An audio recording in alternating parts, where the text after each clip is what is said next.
Hello, this is MEI Further Maths Core Pure. We're in the fourth Matrices section and on the first video on solving two simultaneous linear equations. You can watch the video straight through, but you will probably find it helpful sometimes to pause the video and try things out for yourself before continuing to watch. We can use matrices to solve simultaneous equations, and it gives us a really neat method. You can't divide by a matrix, but pre-multiplying by its inverse has the same effect. So, if we have a matrix multiplied by unknown values of x and y, giving us known values x1, y1, we can pre-multiply both sides by the inverse of m. On the left-hand side, m inverse times m is the identity, and multiplying by the identity doesn't change, so we get xy equals m inverse x1, y1. So our unknown values x and y can be found by multiplying our known values x1, y1 by the inverse of m. Here's an example. This pair of simultaneous equations can be rewritten as a single matrix equation like this. Now pre-multiply by the inverse of the 2 by 2 matrix. On the left-hand side, that will give us the identity matrix, which makes no difference, so we just have xy.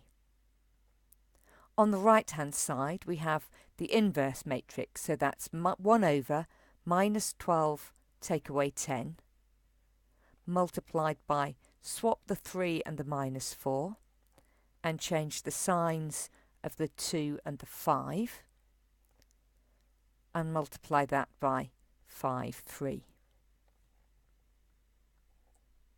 That's 1 over minus 22, and I'll take the minus sign inside the matrix to make that simpler, giving me 4, 2, 5, minus 3.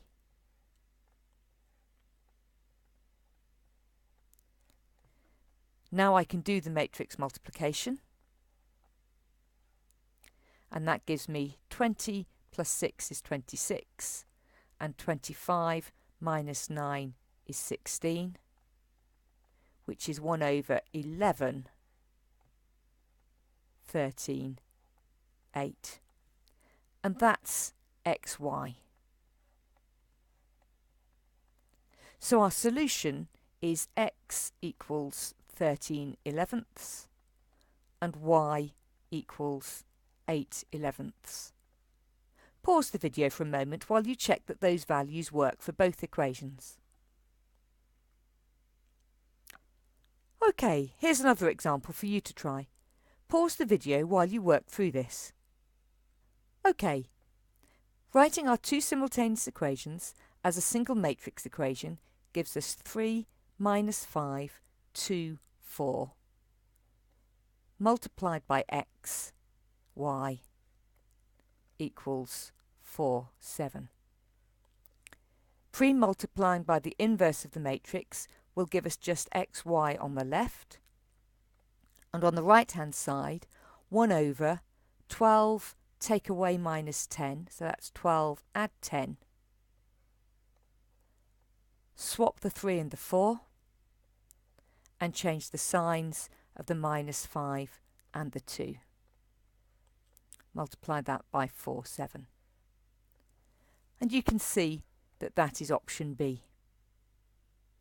If we complete the calculation, we get 1 over 22, and then 16 plus 35 is 51, and 21 take away 8 is 13, and our solution is x equals 51 over 22, and y equals 13 over 22.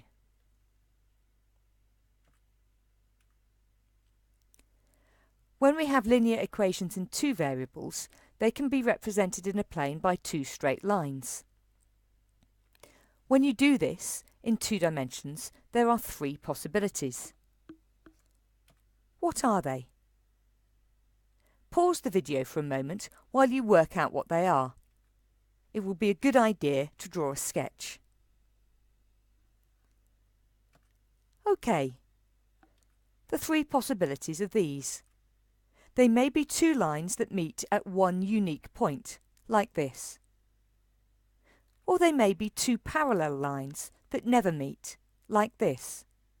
Or possibly both equations actually describe the same line, so that we've basically got two lines that are what we call coincident. Pause the video while you try this example. OK, we start by writing the simultaneous equations as a matrix equation. 1k, k4 multiplied by xy equals 5 minus 10. Now, there will be no unique solution when the determinant of this matrix is 0.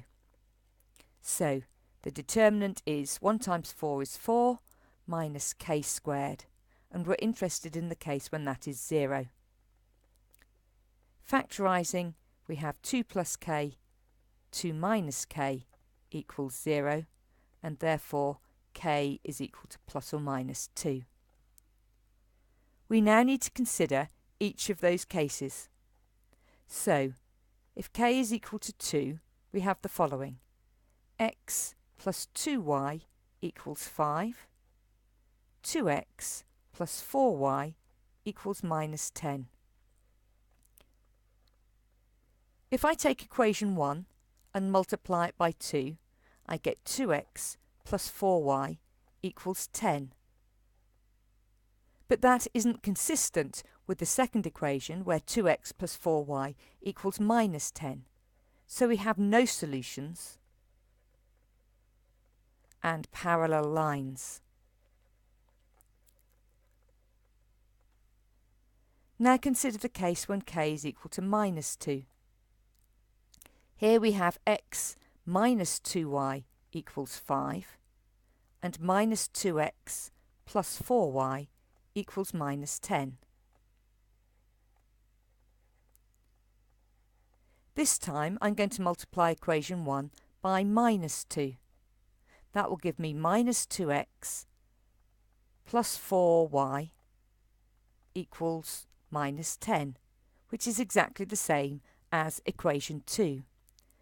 So we have an infinite number of solutions.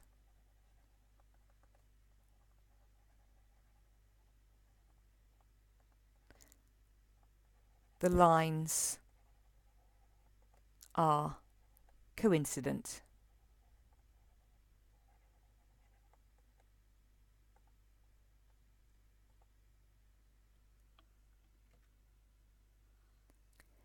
There are more notes on integral or in your textbook on solving two simultaneous linear equations.